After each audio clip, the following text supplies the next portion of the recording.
Bonjour tout le monde, bienvenue à la partie vidéo de l'infolettre.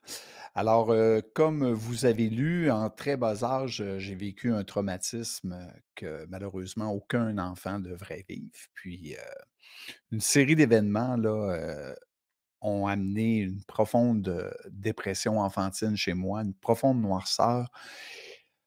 Heu, Tous mes dessins étaient noirs, je fabulais, tu sais, j'étais tout le temps dans des mondes parallèles là, qui faisaient référence, à la mort ou à une autre vie complètement là, qui avait rien à voir avec, ce que je vivais et ça a duré pendant vraiment plusieurs années là, tu sais je vous dirais là d'à peu près 4 ans jusqu'à environ, 10-11 ans là. Fait que tu sais, c'est quand même une période importante là.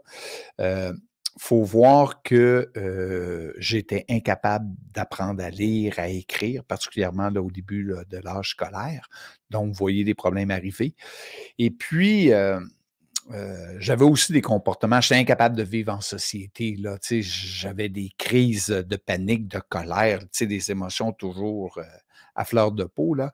Donc, rapidement, on en est venu à la conclusion là que je pouvais pas fonctionner dans un milieu scolaire, normal. Donc on m'a dirigé vers, des écoles, on pourrait dire, acheminement particulier, tiens, on va dire comme ça. Et puis, évidemment, dans ce genre d'école-là, ben, tu as toutes sortes de professionnels hein, que tu côtoies. Et comme s'il n'y en avait pas assez, ben, fallait constamment que j'aille en consulter à l'extérieur. Et puis, je détestais ça parce qu'on faisait des longs trajets en autobus, tu sais, imaginez avec mes petites pattes, là. Et puis, comme on n'avait pas beaucoup de sous, ben, on pouvait pas prendre de taxi, on n'avait pas de voiture, fait que si je me rappelle, là, c'était des heures d'autobus, des marches interminables pour aller rencontrer des gens qui j'avais pas l'impression qu'ils s'intéressaient vraiment à moi, dans un 1er point. Puis deuxièmement, pour moi, ça faisait pas aucun changement dans ma vie. Le seul changement que ça faisait, là, quand j'y repense, là, c'était qu'à chaque fois, les périodes, là, les jours qui suivaient, là, ma mère était vraiment découragée, puis, ça, je le ressentais, là, tu sais, je ressentais sa déception, là, puis son découragement. Heu, on est dans les années début, là, des années 70 et puis, à cette époque-là, on vivait, une grande précarité financière. Ma mère, avait décidé, suite à son divorce, de retourner aux études, donc pas d'aide vraiment financière, là et donc à travailler les soirs tard, pour, réussir à ramasser un peu de sous, là, puis réussir à payer, ce qu'il faut, mais on était vraiment pas riches, là. Puis, je me rappelle aussi, tu sais, probablement à cause aussi de mes comportements, mais aussi parce que mes parents étaient divorcés puis que c'était pas bien vu, là. J'avais pas beaucoup d'amis, souvent j'étais exclu, je pouvais pas aller chez des gens, je me rappelle, là, des fois, on était, 4 amis qui arrivaient pour jouer, là. Les 3 premiers rentraient, là, puis la maman me signifiait que: «Non, toi, c'est assez, c'est juste 3 aujourd'hui». Fait que là, je m'en allais, c'était pas tout le temps facile. Donc, tout ça, puis le pire, là, ce que je me rappelle, c'était tellement il y avait tellement des commentaires méchants, mais ou surtout des professionnels, là, qui parlaient, de moi à ma mère comme si j'étais pas là, là. Mais tu sais, dans ma petite tête d'enfant, je comprenais pas tout, mais tu sais, quand ils disaient à peine voilé que j'étais idiot puis que on fallait pas avoir grande attente, là, tu sais, ou que j'étais condamné à faire un délinquant. Ouf, c'était pas facile dans ma petite tête, là, puis c'était pas facile non plus pour ma mère, à entendre. Heureusement, heureusement. Tu sais, quand je dis, là, que l'amour guérit tout, là, ça vient de mon tréfonds, là. J'avais une grand-mère extraordinaire, j'ai eu des oncles et des tantes magnifiques qui m'ont entouré d'amour. J'ai jamais senti de leur part que j'étais pas aimé là, comme j'étais là. Malgré tous les problèmes puis tout ça, là, j'ai été entouré d'amour. Heu et aussi, il y a eu le côté, farfelu, parce que c'est ce que les termes de certains professionnels disaient à ma mère, parce que ma mère, dans son ressenti, malgré le fait que les médecins disaient qu'il y avait absolument rien à faire, que c'était comme ça, que j'étais, qu'il y avait rien à faire.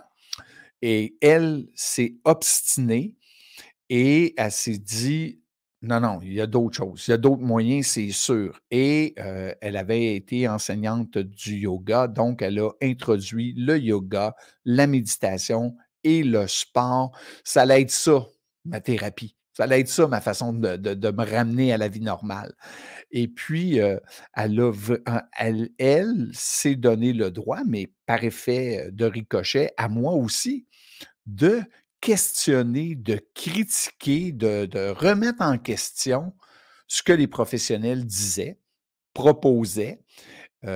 On a pris le chemin vraiment de l'expérimentation, à savoir plus de ce qui marche, moins de ce qui ne marche pas. Le spécialiste, le professionnel, il nous dit: «Faites ça, vous devriez, puis ça va marcher». Mais si on ne voyait pas de résultat, on ne le faisait pas et on a trouvé des façons de méditer, on a trouvé des postures de yoga, qui faisaient en sorte qu'ils m'enlevaient des émotions, qui étaient capables de, ramener de la concentration.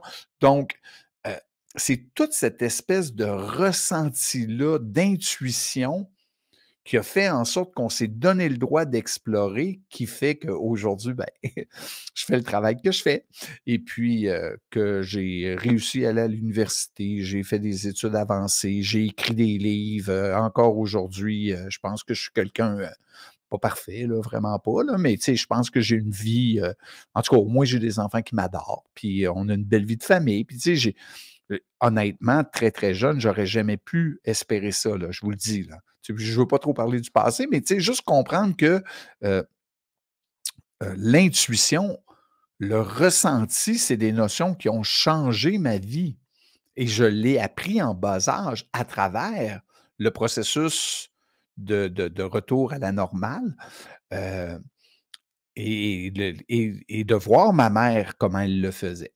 Donc, juste pour bien comprendre de quoi qu'on parle quand on parle de ressenti, dans le fond, c'est que, on pourrait dire que c'est l'état qu'on ressent, hein, on le dit ressenti, ressent, c'est un état physique, hein. Comment je suis affecté au niveau de mes sensations, au niveau de mes émotions par rapport à un événement, une situation.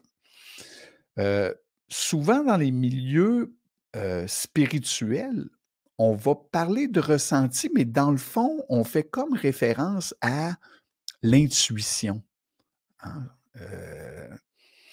On veut référer à une perception, à une compréhension, je dirais même à un état qui se situe au-delà du plan émotionnel. Souvent, très, très souvent, on me demande: «C'est quoi la différence entre les émotions puis une intuition?» Ben, la différence, c'est que quand tu as une intuition, il y en a pas d'émotion. Heu Tu sais, de par mon travail, là, on vient me présenter, régulièrement des projets et les gens, évidemment, ils ont mis leur cœur, ils travaillent, fait qu'ils sont dans toutes leurs émotions, puis: «Ah, je le sens, ça va marcher, Gary, embarque, ah, j'ai le feeling, hein», puis là, ils m'en parlent comme si c'était un ressenti, une intuition, là, que ça allait marcher. Mais ils sont tellement pleins d'émotions que ça a rien à voir. Peut-être que ça va marcher, peut-être pas. Puis, tu sais, ils ont beau avoir tout un rationnel, qui démontre que oui, hors de tout doute, ça va marcher. Heu, j'ai appris à me méfier de ces situations-là, puis à me méfier de moi parce que c'est pas parce que ça va marcher pour quelqu'un que ça va nécessairement être bon pour moi, puis que ça va marcher pour moi. Puis c'est pas nécessairement bon pour mon chemin de vie. Donc, j'ai appris à, on pourrait dire, aller sur un autre plan de conscience. Aller voir c'est quoi la fréquence de ce projet-là, de cette activité-là, de cette, proposition-là. Donc, la vraie question, c'est comment j'accède à ce plan de conscience-là, à cette fréquence-là. Cet espace au-delà des émotions, au-delà de on pourrait dire du plan, émotionnel, du corps donc comment j'y accède? La première chose, c'est d'être capable de voir qu'est-ce qui m'habite au plan émotionnel. C'est-tu de la colère? C'est-tu de la peur? C'est-tu de la tristesse? Si pour vous, ces notions-là sont moins claires, je vous invite vraiment, vraiment à aller écouter ma vidéo Fini les émotions envahissantes, le stress et l'anxiété, retrouver sa santé mentale et physique. Donc, vous allez le trouver sur ma chaîne YouTube. Je vous explique là-dedans comment fonctionnent les émotions, comment comprendre les émotions. Euh, donc, ça va vous aider beaucoup, beaucoup à vous, justement, à voir à quel moment c'est quoi qui bouge en l'intérieur de vous sur le plan émotionnel. Évidemment, on ne peut pas rester sur le plan des émotions parce que les émotions, ça biaise l'information, ça biaise mon jugement, mon évaluation. Donc, le point de départ, c'est de voir comment ça bouge, hein, c'est quoi comment je vibre, mais le reste du travail va devoir se faire en méditation. Donc, la façon que je le fais, là, la première étape, évidemment, ben, c'est la détente, c'est de se calmer, hein, de reprendre contact avec son monde intérieur, sa respiration pour venir se détendre. Une fois que je suis bien détendu, que je suis calme, que je suis posé, là, si vous avez fait le coffret, si vous avez suivi 5 jours dans l'espace du cœur, hein, si vous l'avez participé à l'événement, là, vous savez comment maintenant entrer dans l'espace du cœur. Donc, je viens placer au centre de ma poitrine, j'amène ma conscience et j'entre dans l'espace du cœur. C'est un espace, on pourrait dire, très élevé, beaucoup plus élevé en conscience que le plan émotionnel. Donc, déjà là, de me placer dans cet espace énergétique-là me permet d'avoir une stabilité énergétique, on va le dire comme ça. Et à ce moment-là, une fois que je suis dans mon espace du cœur, je vais amener en conscience le projet, la situation, peu importe la chose, là, c'est pas important, là, et je vais l'amener et j'observe qu'est-ce qui se passe dans mon corps énergétique. Il peut se produire plusieurs choses. La première, c'est tellement beau, c'est lumineux, c'est mon corps, il prend de l'expansion. Écoute, ça, c'est facile, là, tu le sais que c'est un beau projet et que c'est bon pour toi. Il y a des fois que c'est très, très clair. Il y a des fois, par contre, que tu amènes l'événement, puis là, ouh, ça bouge, là, tu as de la misère à rester stable, tu sors, et puis là, tu attends un peu, tu le maintiens, puis là, ah, ça se stabilise. Ça redevient lumineux. Ça, dans ce temps-là, moi, ce que ça me dit pour moi, c'est que ça va être transformationnel comme situation. Ça ne veut pas dire que tout va bien se passer là, dans la matière et qu'il n'y aura pas des défis. Ce que ça me dit, par contre, c'est que ces défis-là vont me permettre soit de libérer des vieilles mémoires, libérer des vieilles émotions, ou encore là, de me désensibiliser de besoins là, qui prennent trop de place dans ma vie et qui me limitent. Donc, c'est intéressant. Dans ce temps-là, ça me dit, vas-y, mais tu le sais que ça va être transformationnel puis que tu vas avoir des choses à travailler. Fait que la méditation va être un bon allié. Des fois, c'est drôle parce qu'il y a des projets qui sont vraiment, rationnellement parlant, là, c'est vraiment beau, puis tout devrait bien aller. Puis je vais en méditation, j'entre dans mon espace du cœur, puis là, je vois tout mon corps énergétique, mes corps. Puis là, j'amène la situation, puis là, là, mon corps émotionnel fait. Là, je sens ma génératrice là, qui baisse, je sens que c'est turbulent. Dans ce temps-là, ce que je fais, ben, je l'enlève, je recrée la fluidité, je reprends mon énergie, puis je le ramène encore. Puis, tu sais, tu fais ça 2, 3 fois, là, c'est pas long que tu l'as, ta réponse, là. Tu sais, et ce qui est drôle, après, tu sais, une fois que tu le sais, puis tu le vois dans l'énergie, dans ton corps énergétique, que c'est pas lumineux, c'est drôle la réaction des gens une fois que je leur dis: «Ben, sais-tu, c'est pas pour moi, c'est un beau projet, je vous encourage tout, mais moi j'embarquerai pas». Et là, les gens, ils essayent de me convaincre, mais c'est tellement clair pour moi l'information, ça m'aligne tellement que je le sais qu'il faut pas que je sois là. Puis des fois, c'est cruel parce que j'ai des projets qu'il y a des gens qui ont fait beaucoup de sous, qui ont fait beaucoup de popularité, sont devenus, ça les a construits, mais moi, ça ne m'aurait pas construit. Pourquoi? Je ne sais pas. Ma conscience supérieure, qui est beaucoup plus forte que juste ma conscience rationnelle, là, avec les émotions, tout, là, pourrait pas comprendre. Fait que moi, je fais confiance à... Et c'est ça, c'est à cette intuition-là que ma mère a suivi et qu'elle m'a amené à suivre avec l'expérience. Mon jugement est devenu tellement clair dans l'énergie que c'est inébranlable. Et c'est ce qui m'a permis, dans différents moments difficiles de ma vie, de savoir exactement où je m'en vais et d'appeler à moi les situations, les chemins pour maintenir mon pouvoir. Parce que on est dans une période où la science est très est politique, est économique, donc il y a des biais. Les gens qui la pratiquent ont aussi des biais, ils ont aussi des émotions. Donc, des fois, il y a des jeux de pouvoir, ça arrive. Je ne dis pas que c'est que ça, mais ça arrive. Le vrai du faux, le vrai devient faux, le faux devient vrai. Dans le fond, ça devient extrêmement difficile de s'y retrouver et le discernement devient extrêmement important.